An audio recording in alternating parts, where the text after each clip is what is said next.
Bem-vindos então à segunda parte da aula, né? Nós tínhamos feito na semana passada uma recapitulaçãozinha rápida aqui para vocês que assistiram. Então nós tínhamos falado sobre as promessas de final dos tempos que se cumpriram em relação a Damasco, em relação ao Egito e que estão para se cumprir em relação à Rússia, né? Que é o reino de Gog.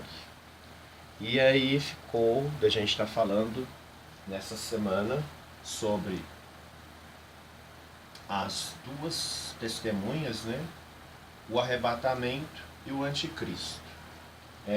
Então, as características do anticristo, que podem dizer quem ele é, quem ele não é, nós vamos estar abordando numa próxima oportunidade. Mas hoje a gente já vai estar falando sobre essa ascensão, sobre a questão do arrebatamento e das duas testemunhas. Quando é que elas surgem, né? As duas testemunhas surgem antes do arrebatamento, depois, né? O anticristo surge antes do arrebatamento, depois. Então, nós vamos estar abordando isso hoje também. Então, para começar, olha só, a Bíblia não diz no livro de Apocalipse que o arrebatamento é um evento que antecede a grande tribulação. Então não existe nenhuma passagem no livro de Apocalipse que diga que este arrebatamento que é prometido lá em 1 Coríntios e em 1 Tessalonicenses seja um evento que vai acontecer antes da grande tribulação. E nós vimos isso na aula anterior, quando o próprio Cristo diz que todo aquele que perseverar, né, este será salvo. Que perseverar, ou seja, que passar por esse período de tormento, de aflição da grande tribulação, né, que uma parte dela os cristãos vão pegar, uma parte dela os cristãos vão sofrer. Então, quem sobreviver até o fim, né? Jesus Cristo fala isso lá em Mateus 24. Quem perseverar até o fim será salvo. Então, aí muita gente pega passagens, uma passagem do livro de Apocalipse e diz que esse encontro com Deus, que esse arrebatamento será no início, né? Da promessa da revelação do livro de Apocalipse e não durante aquele período mais tenso, mais crítico de aflição da humanidade. Não veja que o que João está fazendo, aquela passagem que diz assim, eis que vem com as nuvens, está lá no início do livro de Apocalipse, na realidade ali não é que Jesus está vindo se encontrar com a igreja. Aquilo ali que ele está fazendo, que João está fazendo, é um prólogo.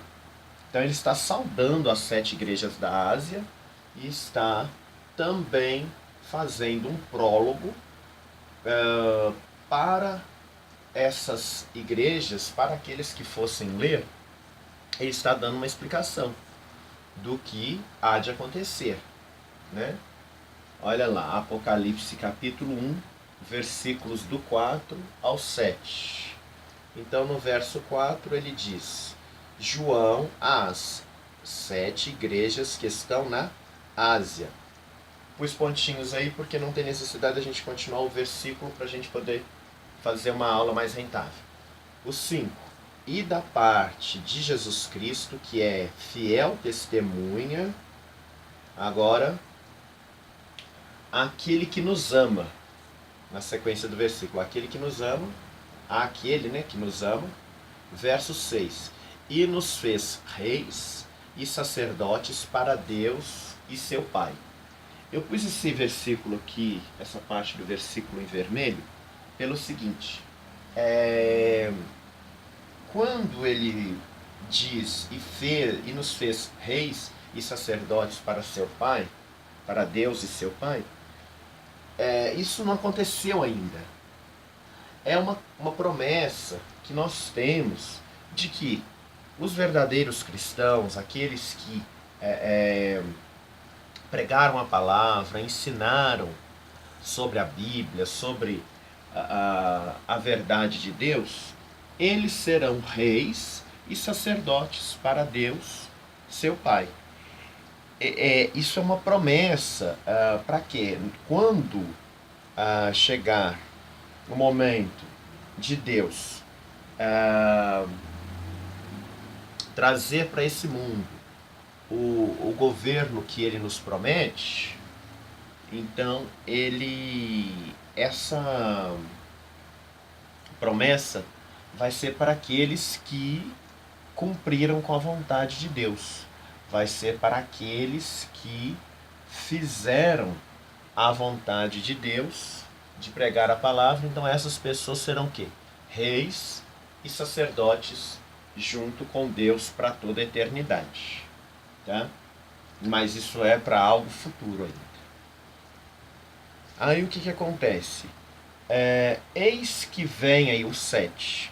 Eis que vem como com as nuvens, e todo o olho verá, até mesmo os que o traspassaram, e todas as tribos da terra lamentarão sobre ele. Grifei novamente, e todo o olho verá, até mesmo os que o traspassaram. Por quê? Quem traspassou Jesus foram os soldados lá no Calvário, né, na cruz, quando sai das costelas dele, né, de entre as costelas dele, água com sangue, né? Então, quando Jesus está lá crucificado, para eles saberem se ele já estava morto, um dos soldados perfura na parte lateral aqui, entre as costelas de Jesus, e então, ou seja, são soldados que o transpassaram. Então, até mesmo esses soldados vão ver o que? A vinda de Jesus. Então, quer dizer o quê? Que esses soldados ainda estão vivos até hoje? Não, né? Claro que não. Mas nós vamos entender lá na frente, no soar da 7ª trombeta, presta bem atenção nisso. Nós vamos entender lá no soar da 7ª trombeta o que quer dizer essa passagem aí, ó. E todo olho verá, até mesmo os que o traspassaram, e todas as tribos da terra lamentarão sobre ele. Então o 7 diz isso, eis que vem com as nuvens. Mas não está dizendo que Jesus está vindo naquele momento. Está dizendo que Jesus vem com as nuvens. Então está fazendo uma saudação às igrejas, explicando o que vai acontecer. Vamos dizer assim, um prólogo, um resumo do fato mais importante, né, ou os fatos mais importantes do que vem para acontecer. Esse daí é o mais importante deles, que Jesus virá nas nuvens. Mas até o momento aí não está revelando que já está acontecendo, né, naquele momento ali que está acontecendo. Então olha lá, é uma saudação dizendo que todos verão Jesus, inclusive os soldados que cravaram a lança do seu lado na cruz, né, no lado do corpo dele, entre as costelas. O arrebatamento é mais claramente prometido pelo apóstolo Paulo nos livros de 1 Coríntios, capítulo 15, versículos 51 e 52, e também tem uma passagem lá em 1 Tessalonicenses que eu não citei, porque eu achei a de 1 Coríntios mais rápido. Mas esse arrebatamento, ele é prometido lá, mas não diz que ele vem antes da grande tribulação. Tá? Então vamos conferir, verso 51. Eis aqui vos digo um mistério. Na verdade, nem todos dormiremos, mas todos seremos o quê? Transformados. 52. Num momento, num abrir e fechar de olhos, ante a última trombeta, porque a trombeta soará e os mortos ressuscitarão. Segue. Então, o encontro com Jesus, claramente, é uma promessa para depois do quê? do último soar da trombeta. Vamos olhar lá de novo. Ó, num momento, num abrir e fechar de olhos, ante a última trombeta. Porque a trombeta soará e os mortos ressuscitarão. Então, depois que os mortos ressuscitarem, né? Então primeiro soa a trombeta, depois os mortos ressuscitam, só depois então que vai vir o arrebatamento dos cristãos. Então, na sétima trombeta, ainda não aconteceu esse subir às nuvens para encontrar com Deus. E em que parte está o soar da última trombeta em Apocalipse? Está lá no capítulo 11, no verso 15. Vamos ler agora. E tocou o sétimo anjo a sua trombeta. Os reinos do mundo vieram a ser de nosso Senhor e do seu Cristo.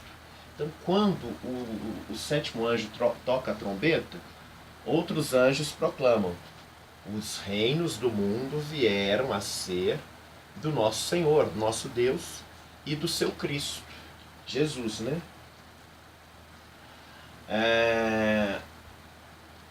Então, neste momento, não há nenhum relato sobre arrebatamento ainda. Então, repare que ele está prometendo aí, né, que os reinos do mundo vão pertencer a Deus.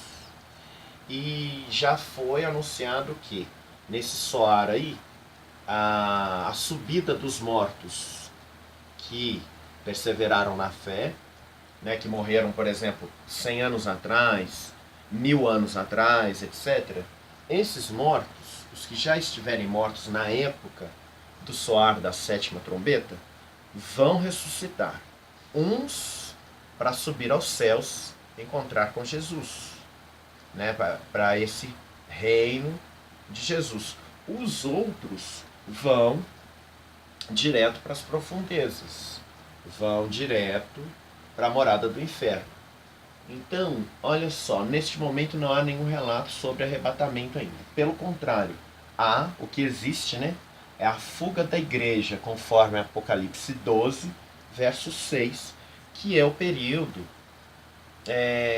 uma parte da grande tribulação, quando a igreja foge para o deserto.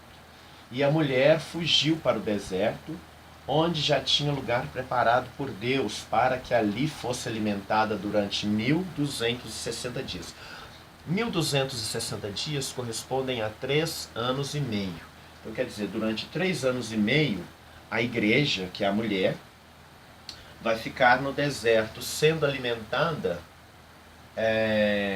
por esse período por Deus, né? Deus vai deixar um lugar preparado para ela. Então por que de alimentar a igreja durante 1260 dias, durante 3 anos e meio? Porque a igreja vai ter que ser preparada durante 3 anos e meio para a guerra que virá, certo? Então, nesse período que ela fica no deserto, é o período que o dragão vai perseguir a igreja, ou seja, que o diabo vai perseguir a igreja, né? Que o anticristo vai começar a se levantar para ir contra a igreja. Então, nesse período, a igreja tem que ficar num lugar preparado para ela, se alimentando para quê? Para a batalha final, que vai ser a batalha de Jesus e seus seguidores contra o anticristo, né? O diabo e seus seguidores. Ok? Então, vamos seguindo.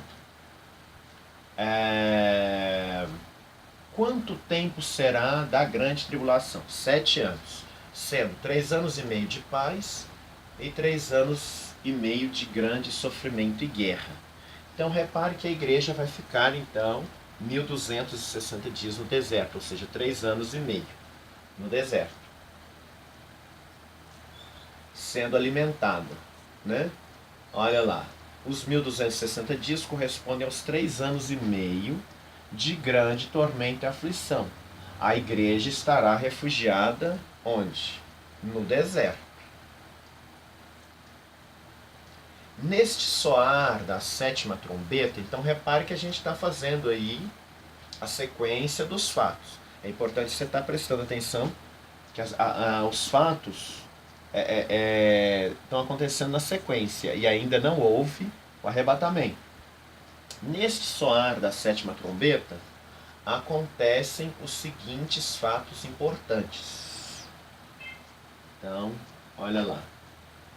Os mortos, o espírito dos mortos sobe para os céus, né? Então, os mortos que estavam em Cristo, eles sobem para os céus. O espírito dos mortos que não vão subir para os céus, estes vão ser lançados no inferno. Os demônios são lançados na terra. Então, olha lá.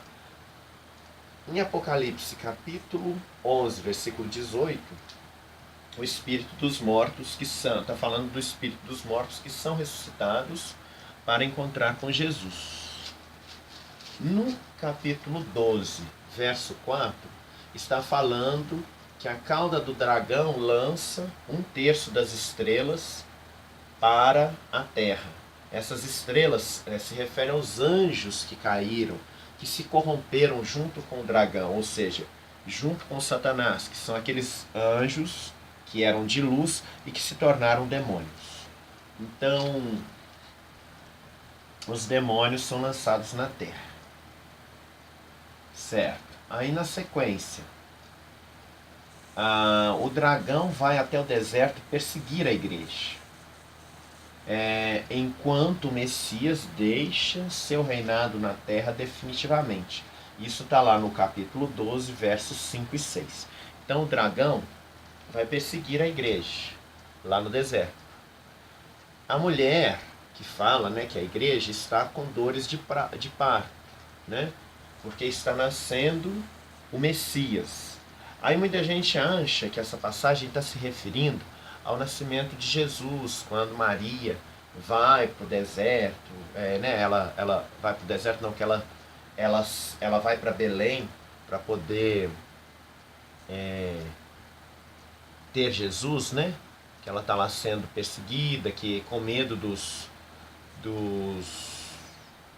rei Herodes e dos soldados do rei Herodes que mandam matar todos os meninos, né? Então, tem gente que acha que essa passagem fala disso. Não fala disso, por quê? Ela está falando da igreja fugindo para o deserto na grande tribulação, e esse filho que ela está prestes a dar à luz, está falando do Messias, mas como ensinamento, né? A palavra de Deus vai estar sendo pregada de um jeito mais intenso, mais forte, né? Tanto é que a palavra, o livro de João, né? O Evangelho de João diz que Jesus é o verbo, né? E que o verbo se fez carne, ou seja, Jesus é a palavra de Deus. Então a palavra vai estar sendo disseminada, vai estar sendo propagada pelo mundo. E o dragão vai tentar impedir que essa palavra continue sendo propagada pelo mundo. Então, nesse momento aí que acontece essa perseguição. A igreja vai para o deserto, né? O Evangelho, né? Aí diz assim que o Messias, né? O filho que ela pare, ele volta para Deus. Isso quer dizer o quê? Que esse reinado de Jesus na terra, ele é interrompido por um tempo, porque no mundo, num reino, não pode haver 2 reis, correto? Então, para que o reinado do anticristo comece, é preciso que o reinado de Jesus acabe. Então, quando fala que esse reinado do Messias acaba, ali entre o versículo 5 e o versículo 6, está se referindo a isso. O reinado do Messias é interrompido, né? E o dragão, a partir dali, vai tomar conta do mundo, né? Através do seu filho, através do reino do seu filho. Então, olha lá, no verso 7 do capítulo 12, o dragão desce definitivamente para a terra e se aposta do corpo de um homem. Eu estou colocando os versos entre parênteses e não estou escrevendo todos eles para que a aula não fique muito longa, mas você pode estar acompanhando na sua Bíblia. Apocalipse capítulo 12, o verso 7. Então o dragão desce definitivamente para a terra, depois que ele perde a batalha contra o príncipe Miguel, que é o anjo guerreiro nomeado por Jesus Cristo, por Deus, né? E se aposta do corpo de um homem. Então o dragão vai descer para a terra definitivamente e vai se apossar do corpo de um homem, que é a besta, que é o anticristo. Então, na realidade, o anticristo já está entre nós, mas ele vai receber um poder maior para que ele realmente reine absoluto, que está lá no capítulo 13, verso 4, quando diz que o diabo, o dragão, concede à besta seu poder. Então, nesse momento, o dragão está se apossando do corpo do anticristo para governar no corpo dele, ok? Governar o mundo de dentro do corpo dele, de dentro do corpo da besta, do anticristo, ok? Então é isso que está falando no livro de Apocalipse. Os eventos estão na sequência, repetindo. E todo o resto da grande tribulação e a vitória de Cristo serão após o soar dessa sétima trombeta. Então, aí o anticristo, a partir desse momento aí que eu mencionei no slide anterior, vai começar a reinar, né? E aí depois disso virá o surgimento da segunda besta, depois virá o sinal da besta, a marca da besta na mão ou na testa, né? Para aqueles que quiserem seguir a besta, e aqueles que não seguirem, né, que são os cristãos, que são aqueles que conhecem a palavra de Deus, vão ser perseguidos, vão ser humilhados, chicoteados, mortos, né? E aqueles que sobreviverem vão ficar refugiados no deserto, né? Vão ficar refugiados, vão estar sempre fugindo dessa grande perseguição que vai acontecer. Ainda não há arrebatamento. E as duas testemunhas, você pergunta, onde é que as duas testemunhas entram aí, Douglas? Na verdade, elas já foram embora, ok? Nesse período aí que eu estou mencionando, elas já não estão mais, nesse período aí que eu estou mencionando, já não fala mais das duas testemunhas. Por quê?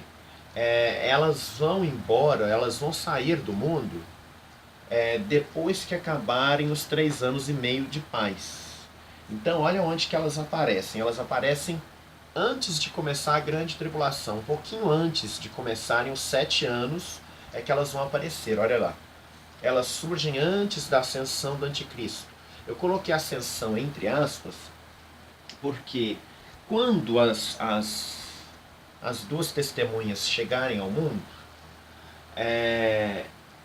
o anticristo já vai estar iniciando o processo do seu governo. Mas ele ainda não vai ter se manifestado como uma pessoa cruel. Então, por isso que eu coloquei a ascensão entre aspas, porque ele ainda não vai ter se manifestado como ele realmente é. Né? Ele ainda vai estar naquela de angariar apoios para o seu governo e etc. Então elas surgem antes da ascensão do anticristo, antes do soar da sétima trombeta. Apocalipse 11, capítulo 11, versículo 3. Olha lá o que diz: e darei poder às minhas duas testemunhas, e profetizarão por 1260 dias. Tem como as duas testemunhas profetizarem no período da grande tribulação? No período nos 3 anos e meio de guerras, de tormento, de confusão? Claro que não, porque se vai ser um sofrimento, a Bíblia fala que vai ser um sofrimento como nunca houve no mundo. Se vai ser um sofrimento como nunca houve no mundo, não vai haver ninguém que preste atenção no que essas duas testemunhas vão falar, né? Então esses 1260 dias se referem ao período de paz, ao período dos 3 anos e meio os primeiros 3 anos e meio de paz. Neste período, elas vão poder profetizar, elas vão poder pregar o Evangelho do Senhor Jesus Cristo lá em Jerusalém. E repare que elas vão estar em Jerusalém. E o templo já terá sido construído. Então, a construção do templo não vem antes dessa chegada das testemunhas. Por quê? Olha o versículo 2. Antes desse versículo 3, olha o que diz. Estas duas testemunhas ficarão em Jerusalém depois da construção do templo, pregando o evangelho a todas as nações. Olha a prova, lá no verso 2. Apocalipse 11, versículo 2. E deixa o átrio que está fora do templo. Qual templo? O templo que vai ser reconstruído em Jerusalém. E deixa o átrio que está fora do templo e não meças. Porque foi dado o quê? Porque esse espaço, né? Esse espaço, átrio é o espaço. É um espaço qualquer. Neste caso, é o átrio que está fora do templo, é o espaço para as pessoas buscarem a Deus, para as pessoas adorarem do lado de fora do templo. Então, esse átrio, esse espaço, vai estar disponível para que todas as nações, olha lá, porque foi dado às nações, lá embaixo, porque foi dado às nações, e pisarão a cidade santa por 42 meses. 42 meses são o quê? 1260 dias, ou seja, 3 anos e meio. Então, os primeiros 3 anos e meio da grande tribulação, que são os primeiros 3 anos e meio de paz. Então, olha só, as pessoas do mundo inteiro, tá? Foi dado às nações, nesse espaço, né? Foi dado às nações por 1260 dias, ou seja, por 3 anos e meio, para que as pessoas possam ir a Jerusalém, ouvir o que as duas testemunhas vão falar, ouvir o que as duas testemunhas, olha lá, vão estar pregando. Então, quer dizer, durante 1260 dias, essas duas testemunhas profetizarão. São os mesmos 1260 dias que essas pessoas de todas as nações do mundo terão para quê? Os mesmos 1260 dias que eles terão para pisar em Jerusalém e ouvir o testemunho dessas duas pessoas. Ok? Segue aí. Então, os 7 anos são divididos em 3 anos e meio de paz e 3 anos e meio de sofrimento terrível. Ok. Nos primeiros 3 anos e meio de paz, as duas testemunhas, então, como vai ser um período de paz, né? Lembra que eu falei? Elas não poderiam pregar nos 3 anos e meio seguintes, porque só vai ter guerra, então ninguém ia dar ouvido para elas. Então, elas vão poder pregar nos 3 anos e meio de paz, que é quando o templo vai estar aberto para todas as nações, de certa forma, não o templo em si, mas o pátio do templo vai estar aberto para receber pessoas de todas as nações para conhecer o templo em Jerusalém. E, em consequência disso, as pessoas vão poder ouvir as duas testemunhas pregarem durante esse período, né? Então, olha lá, nos primeiros 3 anos e meio de paz, as duas testemunhas começaram a pregar a todas as nações da terra. Certo. Na sequência, depois disso, né, o anticristo os matará. Ou seja, matará quem? As duas testemunhas. No início do quê? De qual período? Dos últimos 3 anos e meio. Então, quer dizer, os últimos 3 anos e meio que serão de guerra vão começar com qual evento? Com o anticristo matando as duas testemunhas e depois se declarando Deus dentro do templo. Olha lá, Apocalipse 11, verso 7, diz o quê? Olha lá, depois de 1260 dias, ou seja, depois de 3 anos e meio pregando, as duas testemunhas, o que vai acontecer? Elas serão mortas. Está lá no verso capítulo 11, verso 7. Depois você acompanha lá. Na sequência, no meio do sofrimento da grande tribulação, Cristo surge para buscar seus escolhidos. Então aí, veja, vamos entender aí. Então, surgem as duas testemunhas e as nações vão ver o templo reconstruído e ouvir a pregação das duas testemunhas. Na sequência, o anticristo mata as duas testemunhas, ao final de 3 anos e meio, mata as duas testemunhas e se declara Deus dentro do templo. Nesse período começa os outros 3 anos e meio de sofrimento grandioso. Aí olha lá, no meio desse sofrimento da grande tribulação, Cristo surge para buscar seus escolhidos. Então olha para você ver, o arrebatamento vem a ser mencionado aqui no capítulo 16, no verso 15. Tá? Então não está falando desse arrebatamento antes de tudo isso acontecer. Então olha lá, no capítulo 16 é que nós vamos ver o arrebatamento surgir. Olha, e o 6º anjo derramou a sua taça sobre o grande rio Eufrates, no verso 12, capítulo 16. Então, do verso 13, e da boca do dragão e da besta e do falso profeta, o falso profeta é a segunda besta.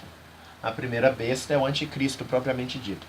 E da boca deles vi sair 3 espíritos imundos, semelhantes a rãs. Olha o 14.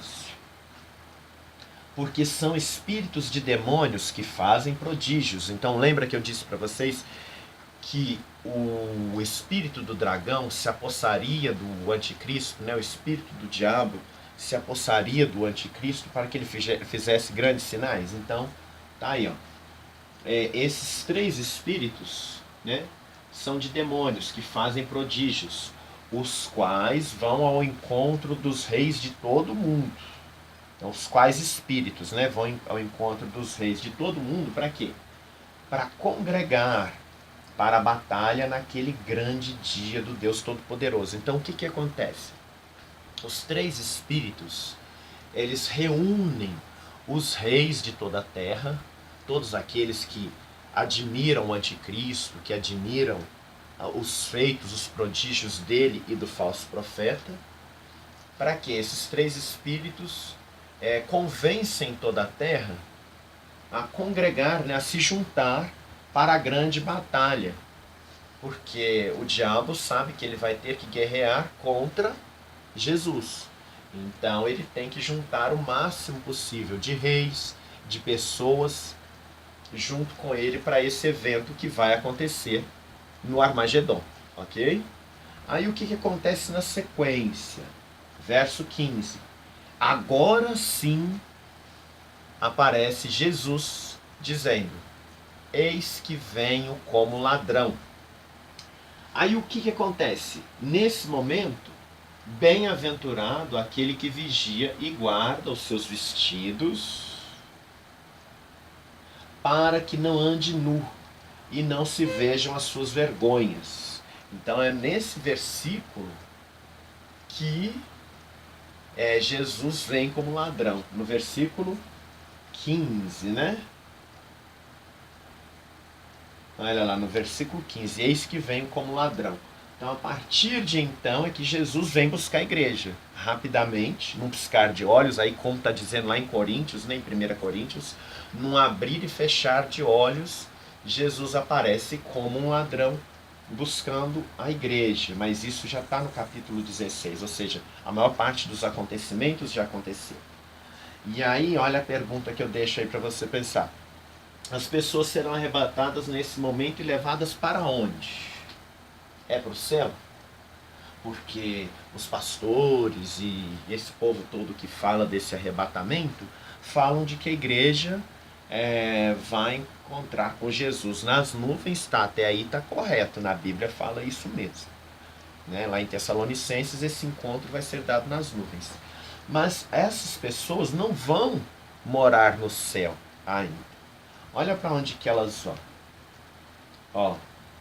O verso 16 desse mesmo capítulo que a gente está lendo. Eis que os congregaram no lugar que em hebreu se chama Armagedon. Então repara que os três espíritos lá atrás, os três espíritos de demônios, que a gente mencionou alguns slides antes, eles vão reunir todos os reis da terra e tal, para lutar contra Deus. E Jesus vai reunir os cristãos dele, aquelas pessoas que o seguiram, vai reuni-los num lugar chamado Armagedon. Então essas pessoas não estão indo para o céu, elas estão se reunindo num lugar chamado Armagedon, que é onde vai acontecer a batalha final entre Deus e o diabo. Ok? Então, seguindo aí. Por isso que João diz que todos verão Cristo vir nas nuvens, inclusive os que o traspassaram. Então lembra que eu falei para vocês guardar aquele versículo lá no início? Que todo olho verá, inclusive aqueles que o traspassaram. Por quê? Porque nesse momento aí que Jesus reúne os seus, né, que ele vem buscar os cristãos, nesse momento que Jesus vem buscar os cristãos, os mortos já foram ressuscitados, inclusive aqueles que enfiaram a lança entre as costelas de Jesus lá no passado, lá na época da crucificação dele. Então essas pessoas vão estar lá no mundo dos mortos. Elas já vão estar, elas vão deixar o mundo dos mortos e elas vão estar já no inferno. Então elas vão estar assistindo a chegada de Jesus na terra. Para quê? Para travar essa batalha. Por isso que diz que todo olho verá, inclusive aqueles que traspassaram as costelas de Jesus. Então, porque neste contexto dos acontecimentos, a sétima trombeta já foi soada e já ressuscitaram todos os mortos, ou para o céu ou para o inferno. Então, para a gente encerrar aí fazendo uma conclusão sobre a ordem dos eventos, se você não conseguiu acompanhar tudo direitinho. Uma conclusão sobre os eventos. Então, a primeira coisa, as duas testemunhas. O primeiro evento que vai acontecer são as duas testemunhas. Depois, o início dos 7 anos da grande tribulação, logo na sequência, né? Então, o templo é erguido, as duas testemunhas começam a pregar durante já o início da grande tribulação. Então, os primeiros 3 anos e meio de paz, né? Terceiro ponto é a fuga da igreja para o deserto, né? Então a igreja lá, quando começa a terminar os 3 anos e meio de paz, claro que não vai acontecer tudo numa sequência, assim, que eu digo, não vai acontecer tudo assim, de uma hora para outra. Então a igreja já vai começar a se refugiar no deserto durante esse período de 3 anos e meio de paz. Ela já começa a se refugiar, né? Aí quando ela já está completa lá, já está sendo alimentada lá, ela vai ficar lá por 3 anos e meio, né? Que são os 3 anos e meio que vem depois, que já é o período do sofrimento grandioso. Então o quarto evento que vai acontecer, então aí a igreja está lá no deserto já, é o diabo se apossar do corpo do anticristo, que surgirá em meio aos povos, né, que vai começar a ganhar destaque, que vai começar a ganhar, vai manifestar sua crueldade. Então, até então, ele está sendo um governante bom. A partir do momento que o diabo se aposta definitivamente do corpo dele, aí ele começará a perseguição. Aí a primeira coisa que ele faz no início da segunda parte dos 7 anos é matar as duas testemunhas e se proclamar Deus no templo, né? Então aí já começam os 3 anos e meio de guerras. Sexto evento, a marca da besta. Repara que ele surge, né, como um grande governante. Na sequência, fala do surgimento do falso profeta. E o falso profeta diz às pessoas da terra para construírem uma imagem da besta e fazer um sinal na testa ou na mão dessas pessoas que seguem a besta para que elas possam comprar e vender. Então, o sexto evento, pela ordem do livro de Apocalipse, é a marca da besta. O sétimo evento, Jesus no Monte Sião com os 144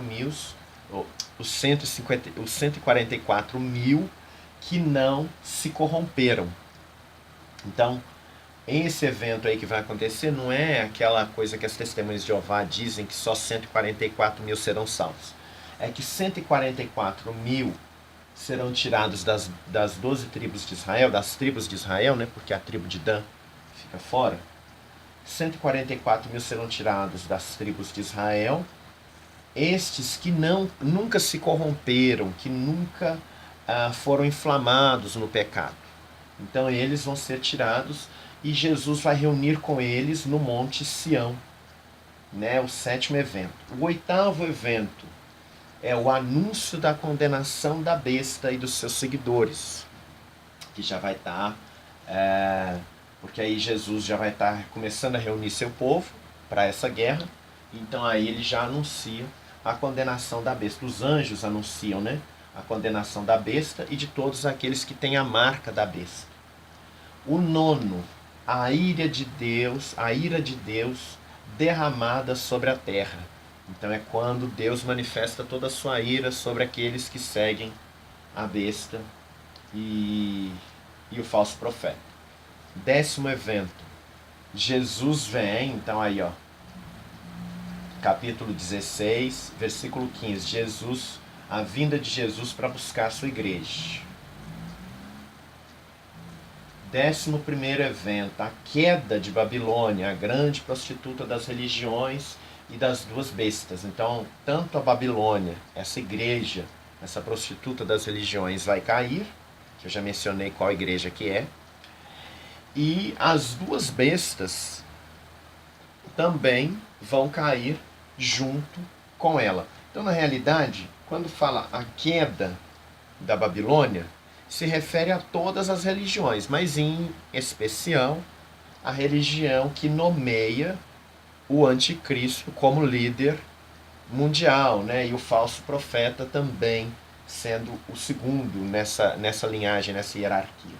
Então vão ser destruídos os três. As falsas religiões, que juntas formam a Babilônia, a grande Babilônia, e as duas bestas, o anticristo e o falso profeta. E o 12º evento é o reinado de Jesus por 1000 anos, com a prisão de Satanás. Então, a besta, né, as duas bestas são destruídas e na sequência vem o Satanás é preso e Jesus reina por 1000 anos. Depois disso, Satanás será libertado de novo para poder tentar corromper as pessoas por mais um período. Ele vai ter mais um período aí para tentar corromper as pessoas. Então, fica claro aí que esse arrebatamento não acontece no início, mas sim já por meados de toda a grande tribulação. Ok? Eu espero que tenha ficado bem claro para vocês. Quem ainda tiver dúvidas pode estar me chamando em inbox que eu explico, tento sanar essas dúvidas aí, tá ok? Qualquer dúvida também você pode estar repassando o vídeo que você vai conseguir entender melhor. Deus abençoe a todos, fiquem com Deus, tchau, tchau.